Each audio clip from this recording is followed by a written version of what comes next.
الحمد لله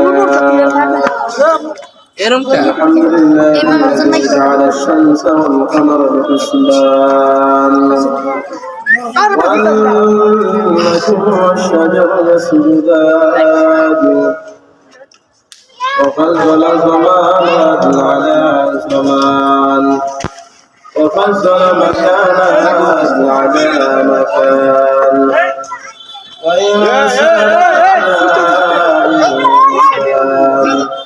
ونشهد أن لا إله إلا الله وحده لا شريك له ونشهد أن سيدنا ومولانا محمدا عبده ورسوله بعد فأعوذ من الشيطان الرجيم بسم الله الرحمن الرحيم يا أيها الذين آمنوا اتقوا الله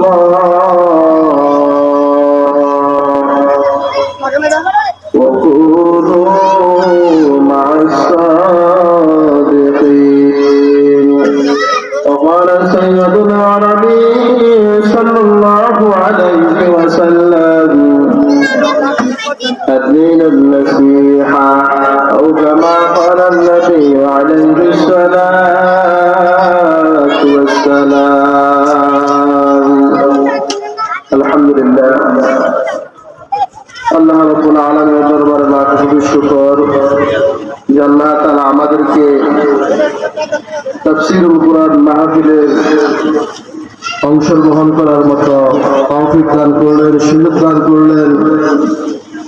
এই জন্য মালিকের দরবারে আমরা শুকর আদায় করি আলহামদুলিল্লাহ।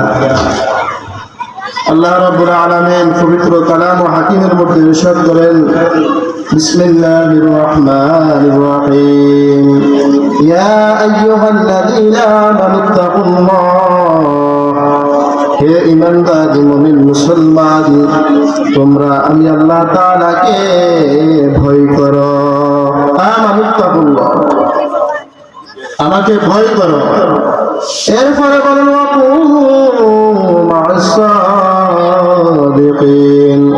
এবং তোমরা সত্যবাদী যারা সত্যবাদীদের সাথে তোমরা চলো, সত্যবাদীদের সাথে তোমরা উঠা বসা করো, সত্যবাদীদের সাথে তোমরা চলাফেরা করো।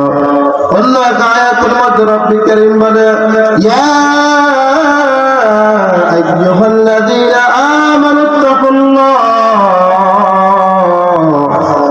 وقولوا قولا سديدا يصلح لكم أعمالكم ويغفر لكم ذنوبكم ومن يطع الله ورسوله فقد فاز فوزا عظيما رب العالمين آية كريمة المسلمة هي إيماندار মুমিন মুসলমান তোমরা আমি আল্লাহ তাআলাকে ভয় করো।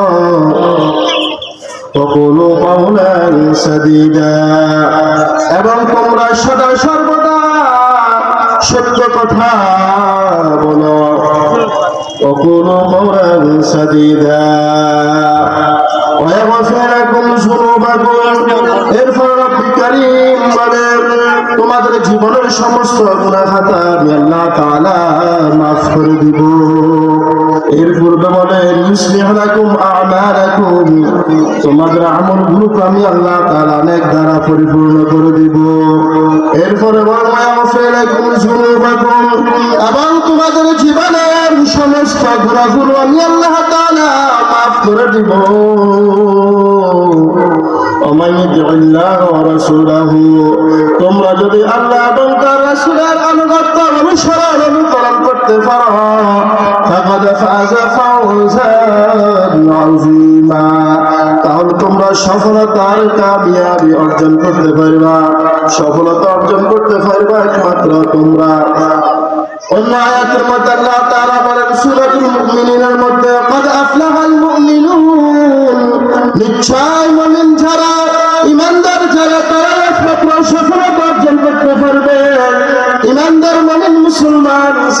কেউ সফলতা অর্জন করতে পারবে না।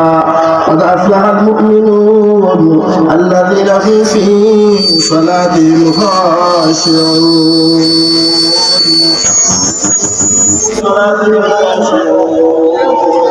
যারা খুশবুর সাথে তাদের সালাত গুলাকে নামাজ গুলাকে আদায় করবে। রব্বুল আলামিন এই আয়াতে কারিমের মধ্যে আল্লাহ তাআলা স্পষ্টভাবে ঘোষণা করে থাকেন, ঈমানদার যারা, মুমিন মুসলমান যারা ঈমান এনেছে, আমানতু বিল্লাহি ওয়া মালাইকাতিহি ওয়া কুতুবিহি ওয়া রুসুলিহি ওয়াল ইয়াউমিল আখির ওয়াল কদরি খাইরিহি ওয়া শাররিহি মিনাল্লাহি তাআলা ওয়াল বা'সু বা'দাল মাউত।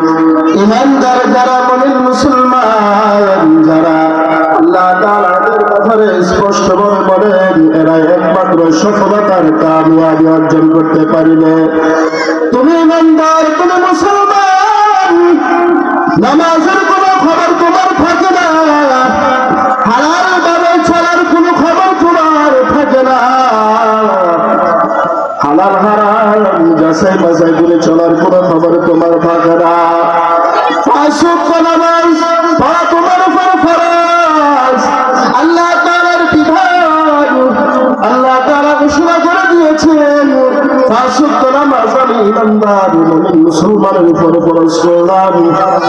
আর এই ফরজ বিধানের উপরে তোমার কোনো খবর থাকে না। তুমি কেমন মুসলমান, তুমি কেমন ঈমানদার হইলা? আল্লাহর হুকুমের প্রতি তোমার কোনো তাওয়াক্কুল থাকে না, আল্লাহর হুকুমের প্রতি তোমার কোনো গুরুত্ব থাকে না, গুরুত্ব থাকে না। ও মুসলমান, তোমরা যারা ঈমান এনেছো, আল্লাহর উপরে, রাসূলের উপরে, রাসূলের ময়দানের উপরে, ফেরেশতাদের উপরে, কিন্তু তোমরা ঈমানদার হওয়া সত্ত্বেও তোমরা কাজে কর্মে পরিপূর্ণভাবে দেখাইতে পারো না, করতে পারো না। আল্লাহ তাআলার হুকুমের প্রতি তোমার কোনো তাওয়াক্কুল নাই, আল্লাহ রাসূলের তরিকার উপর, সুন্নাহর উপর তোমার কোনো গুরুত্ব নাই, কোনো গুরুত্ব তোমার নাই। আল্লাহ তাআলা যে হুকুম করেছেন পাঁচ ওয়াক্ত নামাজ পড়া ফরজ প্রতিটা বালেগ মুসলমান, বালেগ পুরুষ নারী সকলের উপরে, কিন্তু ওই হুকুম, ওই নামাজ তুমি আদায় করতেছ না। আযানের পরে মসজিদে খালি মুসল্লি নাই, কেন ভাই অবস্থা? আল্লাহ তাআলার হুকুমের প্রতি তোমার এত গাফলতি কেন?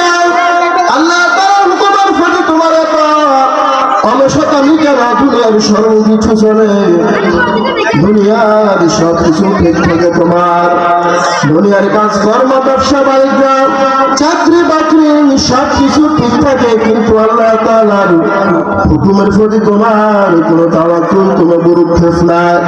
এই জন্য আমি বলবো, সম্মানিত এলাকাবাসী, সম্মানিত মুসলিম একরাম, যুবক ভাইরা, হক্কানি রব্বানি উলামা একরাম, আমাদের প্রতি আল্লাহ তাআলার যে ইহসান, আমাদের প্রতি আল্লাহ তাআলার যে ভালোবাসা, আমরা আল্লাহ তাআলার প্রতি সেই হুকুমের প্রতি সেই অনুগ্রহ, হুকুমের প্রতি সেই গুরুত্ব দিতে হবে, হুকুম মানতে হবে।